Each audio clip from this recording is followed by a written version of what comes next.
সারা দেশ যখন ঘুমায় ঠিক তখনই নাজিরা বাজার যেন জেগে ওঠে। এত ভিড় বাট্টা সাইড দে লাইনে খারাপ ভাইরে ঘুমাই জোর থাকলে এবার সাউন্ড দে তোর মাইকে করি কলম খাতার ফাইটে মাইরে বাপ তোর হাইটে গান হুললে হারা যাবি ঘুমাবি না রাইতে জন্ম পুরান ঢাকা 1100 বংশাল বাঙালি গানের তাপে হয়ে গেছে কঙ্কাল বাদ বাকি জেডি আছে গেন্দে দেখ আজকাল টিকটকে পাওয়া যায় তোর মতো 10টা বালছাল করিস না জোরামি তোর লেগা আমি সুনামি তোর ভাঙা মাইকে ডিস্টরশন একমাত্র সুরামি রিদমিন পত্রিকা খেলা সবার থেকে বেস্টামি আর বাদ বাকি জেডি আছে করতাছে দেখ বেস্টামি।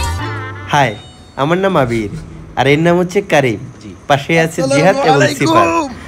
তো আমরা সবাই আজকে প্ল্যান করছি যে আমরা সবাই রাত্রে আজকে নাজিরা বাজার যাব এবং পুরান ঢাকার বিখ্যাত সব খাবার খাবো। তো যেই কথা সেই কাজ, আমরা 4 বড় ভাই ছোট ভাই বন্ধু বান্ধব মিলে রিকশায় করে চলে আসি নাজিরা বাজার। আর শুরুতেই আমাদের নজরে পড়ে খুলনা কাচিজন খুব শীঘ্রই উদ্বোধন। যাই হোক, আমরা চলে আসছি নাজিরা বাজার। আর এই নাজিরা বাজার কিন্তু সারা রাতই দোকানপাট খোলা থাকে, যার জন্য আমি বলি সারা দেশ যখন ঘুমায় নাজিরা বাজার ঠিক তখনই জেগে ওঠে। তো শুরুতেই চলে আসি আমরা হানিফ মামার হানিফ বিরিয়ানি হাউসে। আর এসেই দেখি এইখানে যে পরিমাণে সিরিয়াল, ভাই মনে হচ্ছে যে ফ্রিতে বিরিয়ানি দিচ্ছে, কিন্তু না, টাকা দিয়ে খেতে হচ্ছে, তার উপরে লাইন ধরে দেরি করে। যার জন্য আমরা এই ভুলটা করি না, আমরা সোজা বের হয়ে যাই। আর এরপর আমরা হাঁটি হাঁটি পা করে চলে আসি কাবাব ঘরে। তো এইখানে কিন্তু অনেক মজাদার কাবাব রয়েছে, যেমন বটি, টিক্কা, কাশ্মীরি, রেশমি, হারিয়ালি এবং আফগানি। আপনাদের সুবিধার্থে আমি এখানে বিল সহকারে একটা ক্লিপ দিয়ে দিলাম। তো আমরা কিন্তু কাশ্মীরি কাবাব এবং রেশমি কাবাব অর্ডার করে ফেলি। আর আমরা সবাই হেডা ভরে খাচ্ছিলাম, কারণ আমরা আজকে সারাদিন কিছুই খাই নাই, মানে একটু কাজে ব্যস্ত ছিলাম আর কি। তবে আমার এই হাসি মুখ দেখে আপনারা বুঝবেন না যে আমরা সারাদিন না খেয়ে আছি। কি করব ভাই, ব্যাচেলার থাকি, রান্না বান্নার ঠিক নাই।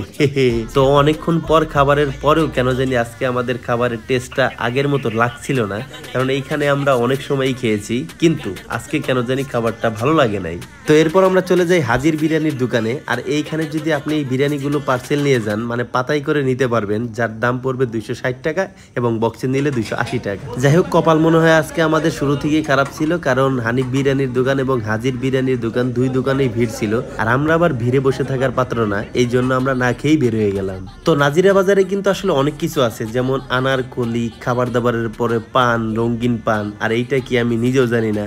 তবে এরপর আমাদের নজরে পড়ে সবজি দিয়ে চাপ। তো এটা দেখতে ভালোই লাগতেছিল, যার জন্য আমরা অর্ডার করে ফেলি এবং শাহী পরোটা নেই, যেটার দাম ছিল 50 টাকা, আর এই সবজি চাপের দাম ছিল 250 টাকা। তো এই দোকানে একটা জিরো চা পাওয়া যায়, যেটা জোস, তবে আজকে এইখানেও ভিড়, তার জন্য খাওয়া হলো না। তো এরপর আমরা চলে যাই বিউটি লাচ্ছিতে একটা লেবু শরবত খেতে, যদিও দাম মাত্র 20 টাকা, তবে খাবার দাবারের পরে খেলে সেই পরিমাণে তৃপ্তি পাওয়া যায়। তো লেবু শরবত খেতে খেতে আমরা হাঁটি হাঁটি পা করে আবারও রিক্সায় উঠে যাচ্ছিলাম, কারণ এখন আমাদের বাসায় ফিরে যাওয়ার সময় হয়েছে। আজকে আমরা বেশি কিছু খেতে পারি নাই, আসলে খেতে আসছিলাম আমরা হানিফ বিরিয়ানি, কিন্তু সেই দোকানে ভিড় থাকার কারণে আমরা আসলে কাবাব আর চাপ দিয়েই চালিয়ে দেই। যাক, সমস্যা নাই, হানিফ মামার বিরিয়ানি আবার কোনো এক ভিডিওতে খাবো।